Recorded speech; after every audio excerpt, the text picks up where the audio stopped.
Hey everyone, this is Anastasia, Anastasia's Hump Day Happenings.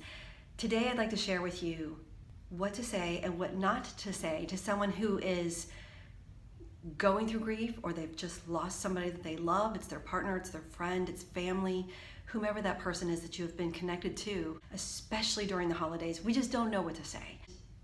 You don't realize that what you say can sound insensitive. So recently, yes, I this past week have lost somebody that was a very dear friend. And then I remember what was said when my mom unexpectedly passed. First, what not to say. This was insight by Kate Warren, who is the wife of Pastor Rick Warren. And when their son passed away, she shared two words that everybody does seem to say, at least. Like it minimized for her. To me, it feels like it diminishes. It's a brush off of saying, at least they were here for how many years? 50 years. 20 years, at least you were with them for 20 years. At least, you know, it was this, or at least it's almost like we have a time frame on at least you had this. But to the person who's grieving, at least that's making them feel really there's no value in that person's time that they spent. And when you're grieving, the hardest, the worst, the most horrific grief you will ever experience is your own, because loss is loss. The word at least to me feels like a brush off as, oh well, so oh well, they're out of pain, or oh well, there's this. So please keep that in mind. So I would, if you can, to be aware of stepping back and pausing and not saying those two words, at least.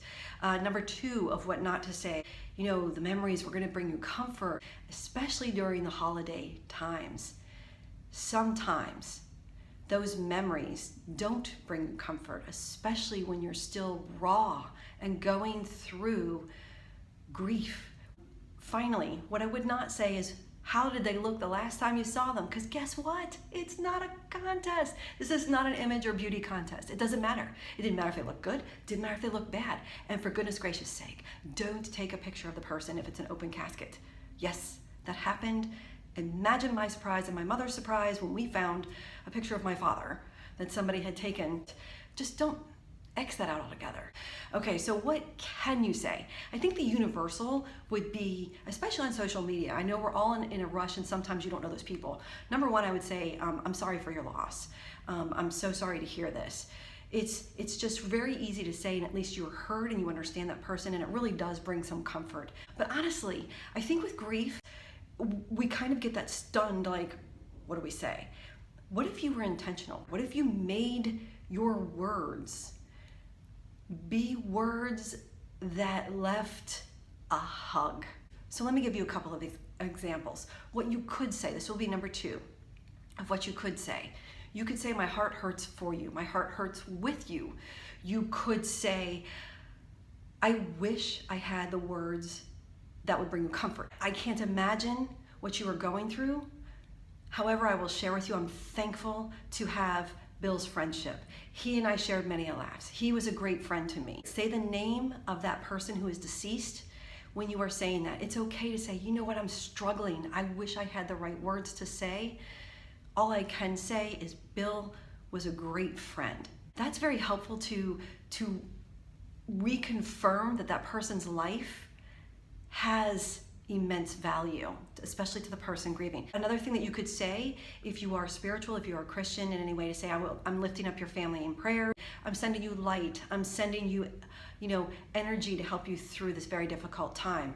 I think that really brings it to a personal level. And then finally, I think with your intentions of what to say, how may I best be helpful to you right now? Give an example, because their head is spinning. So share, okay, how may I best be helpful to you through these next few hours? How may I best be helpful to you the day of the celebration of life, next week, next month?